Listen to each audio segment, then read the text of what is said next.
नमस्ते प्रणाम। मेरा नाम चिरकुट बाबा और जितने समाज है, जितने पब्लिक है, जितने भाई बंधु है, माता और बहनों, सबका पैर छू के प्रणाम करता हूँ, सबका पैर छू के प्रणाम करता हूँ।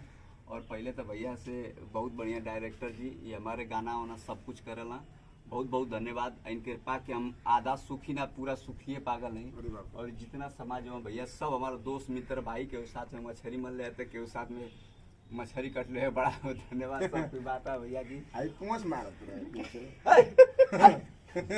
बहुत बहुत धन्यवाद। और बिंदास भोजपुरिया को एकदम प्यार दुलार बनैले रही।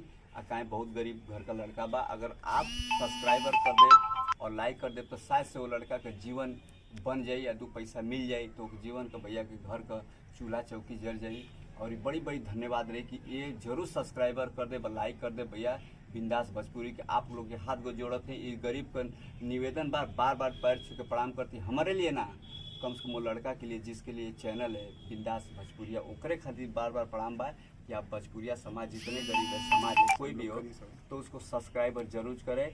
और सब्सक्राइबर कर दिया भैया, ना कर बताए दिल में बड़ा तकलीफ चिंता ना हवा बहन, माँ कसम महतारी कसम, इतना कटेबा कि खूने ना बही। जय हिंद, जय भारत।